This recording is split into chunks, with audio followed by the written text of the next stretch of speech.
Saya Rianto Jaya. Kali ini kita akan melihat satu materi di kelas 11 IPA, yaitu mengenai limit fungsi. Ya, kita langsung melihat saja apa itu limit. Limit adalah sebuah pendekatan atau hampir, sehingga nilai dari suatu limit tersebut nilainya itu hampir sama atau mendekati. Itu adalah definisi daripada limit. Selanjutnya kita akan masuk pada teorema limit. Misalnya jika fx dan gx adalah suatu fungsi mempunyai limit di x, ya, mempunyai limit di x sama dengan A. Untuk limit fungsi fx sama dengan P, ini ada x mendekati A, ada x mendekati A, dikatakan bahwa limit fx itu sama dengan P dan limit gx itu sama dengan Q, maka akan berlaku pertama limit K, di mana limit K x mendekati A itu nilainya tetap K, di mana K ini adalah konstan atau bilangan tetap. Dia adalah bilangan tetap. Jadi kalau misalnya ada limit, misalnya limit 2 dan x mendekati 3 misalnya, ya nilainya tetap 2. Oke, ini teorema yang pertama. Kemudian selanjutnya yang kedua, jika limit x mendekati A, jika limit x di mana x mendekati A, maka nilainya adalah A. Berarti ketika kita menemukan limit x dan x-nya misalnya mendekati 4, maka nilai limitnya adalah 4. Oke, lanjut kita lihat yang ketiga. Misalnya limit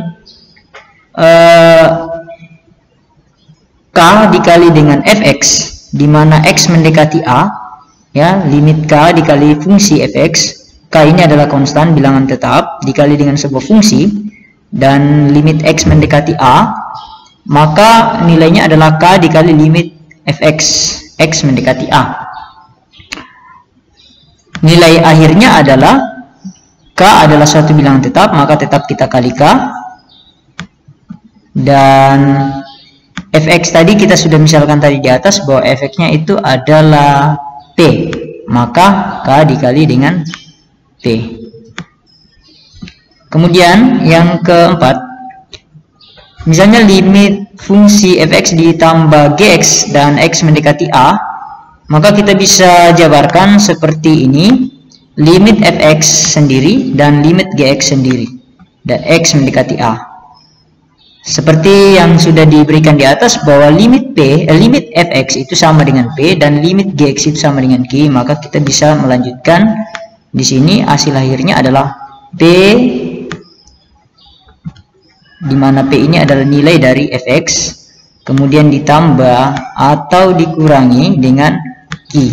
Q itu tadi di atas diberikan bahwa nilai dari gx, ini nilai dari gx. Kemudian selanjutnya kita pindah ke yang kelima. Yang kelima dikatakan di sini fx, limit fx dikali dengan gx, ini dikali, ya, dikali dan x mendekati A. Kita ingat kembali yang tadi di awal bahwa limit fx itu P dan limit gx itu Q. Maka di sini kita pisahkan seperti pada penjumlahan dan pengurangan tadi, limit fx sendiri dan gx sendiri. Bisa dilanjutkan penyelesaiannya seperti ini. Limit fx itu adalah P, ini sangat mudah sekali, dan dikali dengan limit gx itu adalah Q. Oke, ini yang kelima. Selanjutnya yang keenam, pembagian. Limit fx dibagi dengan gx dan x mendekati A atau x menuju A. Sama seperti di atas, fx itu P dan gx itu Q. Jadi kita tinggal bagi saja. P dibagi dengan Q. Ingat, Q ini tidak boleh sama dengan 0. Q ini tidak boleh sama dengan 0. Dia tidak boleh 0. Oke, selanjutnya yang sifat yang ke 4, 5, 6, ke-7. Ini sifat yang ke-7.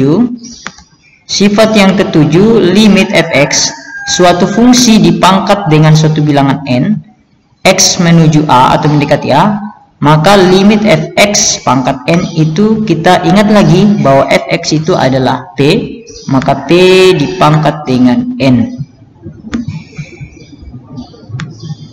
Kemudian sifat yang terakhir, limit akar pangkat n dari fx itu sama dengan akar pangkat limit. Jadi limitnya sudah di dalam akar, maka hasilnya adalah akar pangkat n dari nilai fx dan x menuju a itu adalah p. Kita bisa sederhanakan seperti ini. Dan bisa juga paling sederhananya adalah kalau kita kasih keluar akarnya, maka p pangkat 1/n.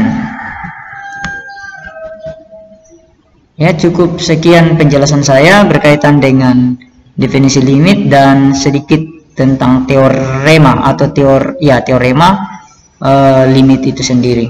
Cukup sekian buat adik-adik di sana, semoga ini bermanfaat. Sampai ketemu pada video-video selanjutnya. Sekian dan terima kasih.